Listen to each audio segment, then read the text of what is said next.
打通了，打通了。大家第一眼看到这个孔，知道我是在哪里打的吗？大家猜一猜，猜到的都是聪明人。点赞一下黄金万两，大家好，我是安德公小米。对，我今天装的就是个电视。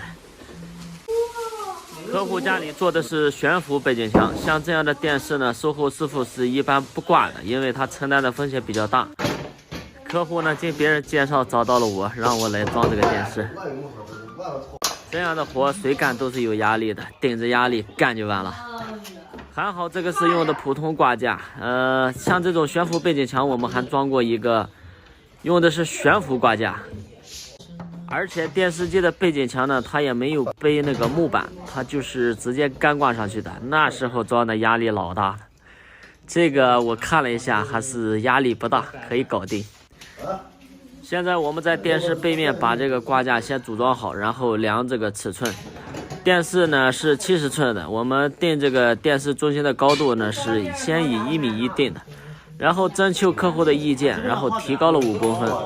这个位置呢也可以，不过客户这边呢有个特殊的要求，他要做一个穿线的孔，这就是说我们除了打挂架以外呢，还要打2个孔，用来穿这个线。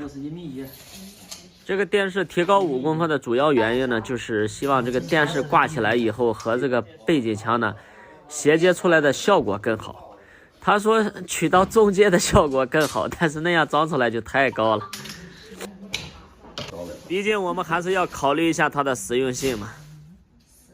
不过干活不由动，累死也无功啊。客户的要求是一方面，然后我们以我们安装的经验给出一个客户最佳的建议，最好的建议，互相沟通，最终定下来这个位置就可以了。现在我们用玻璃钻头开孔，这个板材的材质是岩板上墙，打孔呢我用的是14的玻璃钻头。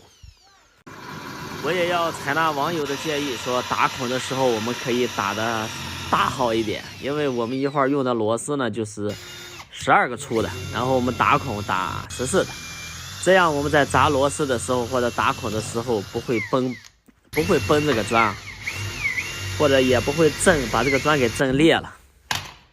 这是我给客户准备的2套螺丝，一套是150长的，一套是200长的。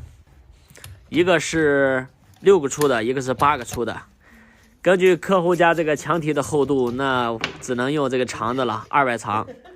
打孔呢，我是装晾衣架用的钻头，就是这个35公分的钻头。打孔的深度呢是20公分。钻头太长了，做个标记，别打穿了，打到卧室那就麻烦了。打孔的时候这个深度是打够了，但是用这个钻头多拉几次，里面的灰啊啥的都拉出来，这样我们砸螺丝的时候就好砸一点。这个螺丝的质量大家都知道，这是最普通的螺丝，质量最一般。你要使的劲儿大，这个螺丝口都砸坏了。看到吗？我砸的时候就是上下垫一个手指，我就怕这个锤子跑偏，砸到石材上那就完蛋了。如果是砸偏的话，肯定就砸到手指上了，所以说砸的时候要小心翼翼。这个架子打4条膨胀螺丝，这个承重能力应该没有问题了吧？而且把这个力量呢都集中在它的墙体上。我打的深度呢最起码有10公分以上，这个螺丝20公分长，背景墙悬浮呢差不多也将近10公分了，微漏2公分，墙体里面最起码有7公分左右，7到8公分。像这样的背景墙安装的话，大家有什么好的方法和建议，可以评论区探讨一下，互相学习，共同进步嘛。现在我换了一个40的开孔器，给客户下面开一个孔，就是穿线啊，隐藏式的嘛，穿线。之前他们有预留，过来的时候只带了这个40的开孔器，但是忘记带木工开孔器了，只能就用这个玻璃开孔器直接往里干了。不过这个有点费钻头啊。这样转反而速度会慢很多。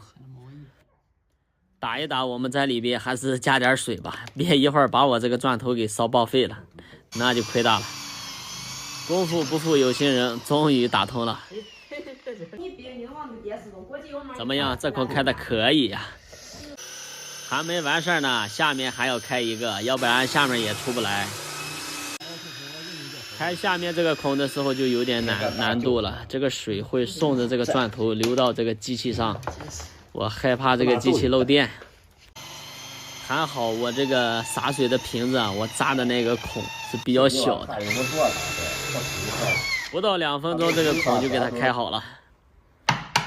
不过这个里面也是有一层木板的，把这个木板呢用螺丝刀、锤子给它敲掉。重大失误呀！带个木工开孔器，哪用这么费劲？终于是有惊无险的把所有的孔都开好了，架子也固定好了。现在准备开始挂电视，提前把这个线呢穿进去。搬电视的时候嘴里不停说的就是不要掐屏，不要掐屏，抬着边框就行，千万不要掐屏。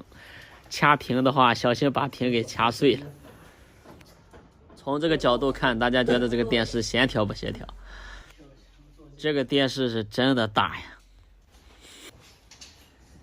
不过这么大的电视，你说它重吧，其实也没那么重。现在可以通电试机了。上一次我们发那个安装电视的视频，大家说那个背景墙和这个电视太不协调了，电视太小了。大家看这个效果，我觉得从那个远一点这个视角看，这个电视和这个背景墙，还是比较匹配的，做出来的效果还是杠杠的。大家觉得怎么样呢？